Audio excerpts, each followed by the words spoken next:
Bienvenue sur la chaîne Dieu parle aujourd'hui. Par la grâce de Dieu, nous allons examiner comment un principe biblique peut nous emmener dans la prospérité et la liberté financière. D'abord, définissons qu'est-ce que la liberté financière. C'est la capacité de pouvoir pourvoir à ses besoins et ceux de ta famille sans pour autant travailler péniblement pour le faire. La première chose que Dieu a donnée à l'homme, c'est la terre.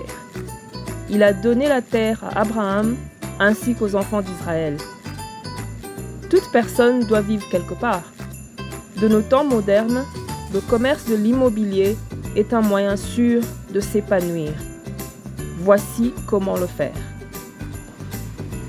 Si vous pratiquez cette astuce art, vous allez vous retrouver bientôt aisé et financièrement libre à travers l'immobilier.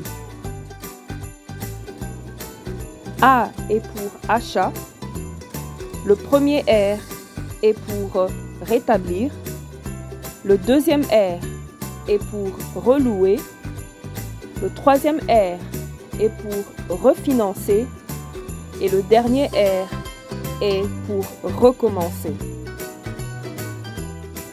Astuce numéro 1, achat. Vous allez commencer par acheter une maison. Donc vous allez localiser une maison en vente, préférablement 2 ou 3 chambres dans un quartier moyen et aussi une maison que vous pouvez acheter en cash. Si vous en avez les moyens, vous pouvez le faire seul, mais vous pouvez aussi utiliser des partenaires. Quand vous avez acquéri la maison, vous pouvez passer à l'astuce numéro 2. Numéro 2, rétablir. À cette étape de l'astuce, vous allez réhabiliter la maison que vous venez d'acquérir et vous allez faire des projets tels que remplacer les tapis ou peindre les murs ou moderniser la cuisine afin d'attirer des locataires de qualité. Astuce numéro 3, relouer.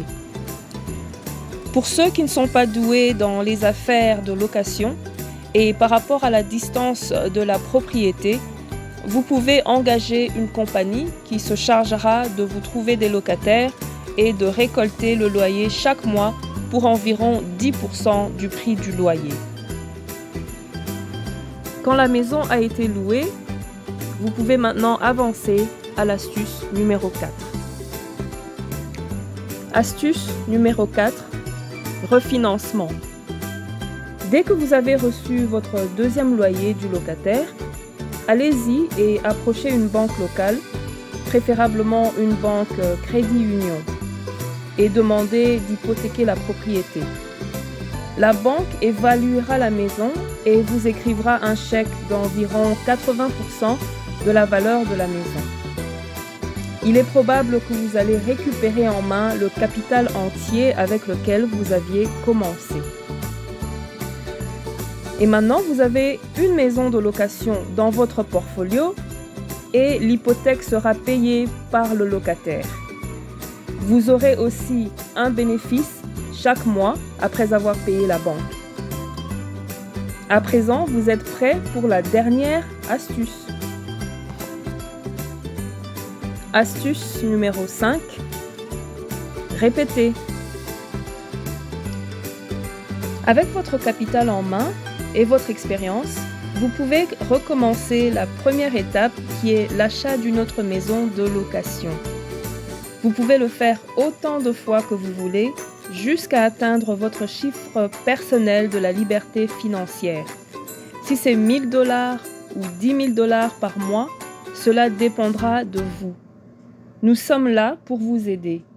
Contactez-nous si vous voulez vous embarquer dans cette aventure qui a créé des millionnaires sur millionnaires.